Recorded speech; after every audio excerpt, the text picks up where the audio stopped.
welcome back. I think this is video 4 now, and we're still digging.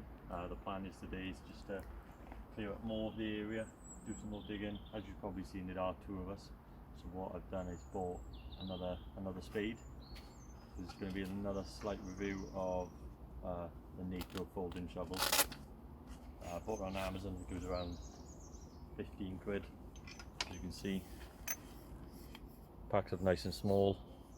It basically just opens up, and then you just spin this, tighten it up.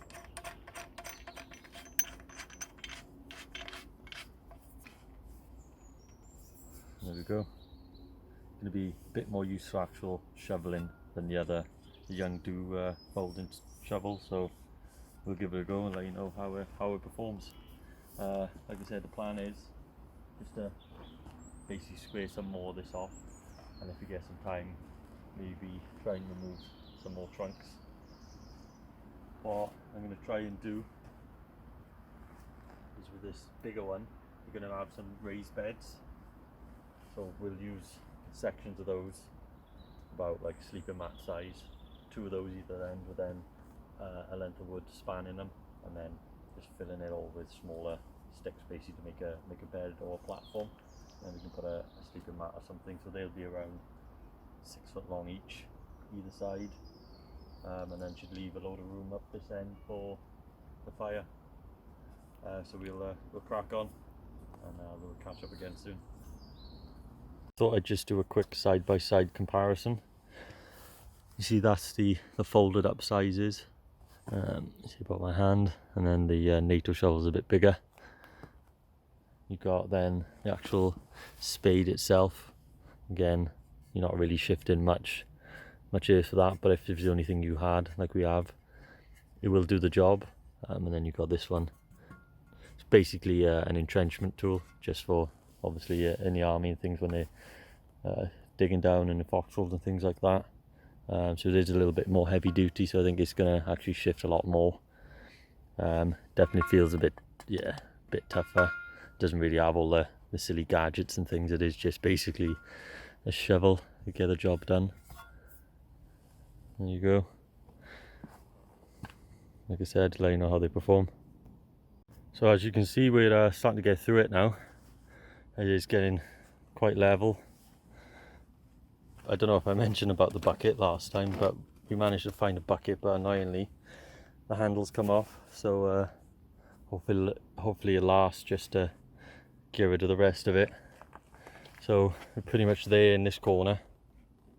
Just face the rest of this off, smooth it out, get rid of this trunk, and then take it back another foot probably on this end, and then the plan is to just build like a small retaining wall just to keep it up and just infill it a bit. So then we'll have a nice faced off wall inside anyway. It is a lot rockier in here, and I'm having to use the hoe really on that one just to really work through it and get round the rocks, loosen it up, and then shovel it into the bucket. And then this is our pile of dirt to infill back on top of the logs after. Like I said, there's a lot of stone coming out of there, lots of flat stuff which I'm keeping, which I can use to build something inside, probably like the fireplace, if I get enough, maybe to build something that goes a little bit higher up the wall. There, we're starting to get there now.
So that stage is finally finished. As you can see, all this coming out of there.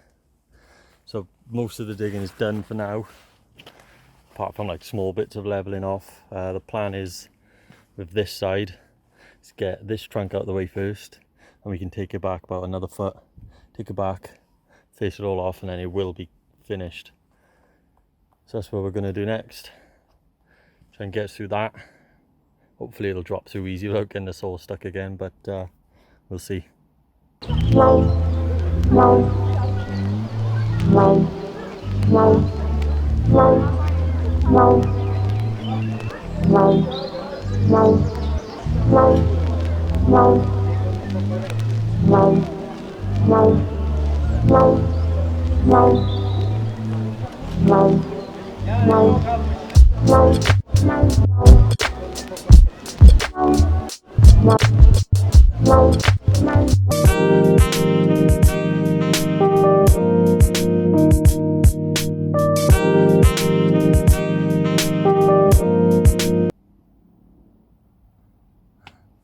Just a quick couple of tips about using the post saw. Obviously, make sure it is nice and tight. Don't want it pinging around when you're trying to use it. So you want to have it make this, well, your guitar string. That's when you know it's nice and tight. So to keep, obviously when you're sawing, make sure there's no one in the way. There's nothing underneath you're going to cut through that you don't want to. You're not in the way if someone else is not in the way of it. And what you want to do is just use the full length of the saw. Otherwise, if you're just doing small little cuts, you're just wasting half the length of the saw. And what you want to do is try and keep a nice, long, even shot. You don't want to go at it like a maniac, super quick going, because you're just going to knock yourself out. So you just want to find a good pace. You can just keep cutting out, so you're not stopping every 2 seconds. And a good tip of just making sure you're keeping your cut nice and straight. It's just lining up, obviously keeping your angle and lining up the top of the bow saw with the top of the cut. Just you know then it's going to be the same angle all the way through. And obviously if you look, this bow saw isn't enough to cut all the way through. That's why you've seen me changing angles, because then if you can change that angle, you're going to end up cutting all the way through. So you can basically end up cutting something a lot bigger than what your bow saw can really handle. So for this, like I said, keep it nice and even, long cuts, and you should get through it in no time.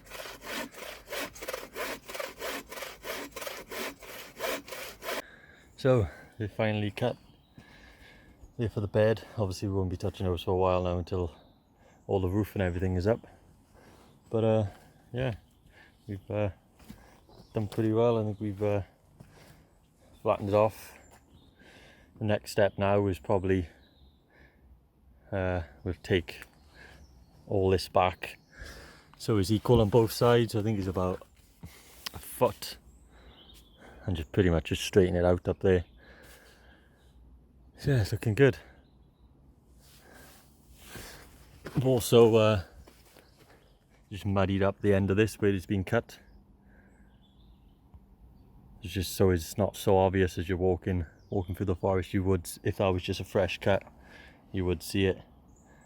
If you look at the difference on this one, how white it is. Jump straight at you if you were walking through the forest. So yeah, just cover it up before you go, and then you're minimizing the chance of anyone else finding what you're doing. You can see the big mound now. It's ridiculous. Yeah, so we'll use all that just to backfill as these come down. So basically the roof will come down somewhere there, and all that up to that point will all just get backfilled. It'll help with a lot of insulation as well, so keep it a lot warmer. So we'll end up putting some stakes in as well, just so there's a bit of a retaining wall. So it'll be 3 similar along to these. We'll knock them right in like a foot or so, another one in the middle, one on the end, put a log down, and then repeat another 3 stakes, build a wall up, and then fill in behind it after the cross sections or the roof sections are in. So yeah, next step in the next video then, remove that. So all the digging will be done as soon as that's finished, which will be awesome. And then we're pretty much ready to start sticking the roof on. So yeah, exciting. So we'll start with that. Make sure you just tune in for the next video and you can see how far I've got. Awesome. And yeah, the shovel was pretty good. Struggled with the stonier stuff, like most shovels do really. Obviously can't really put a lot of effort behind it because it's so small. But as long as you broke it up with the pick end of this, you've really made it a lot easier, because it made it all powdery or loose. And you could proper get it up then and then pile it up on our pile. So yeah, I'll catch you again. Thanks for tuning in. Bye.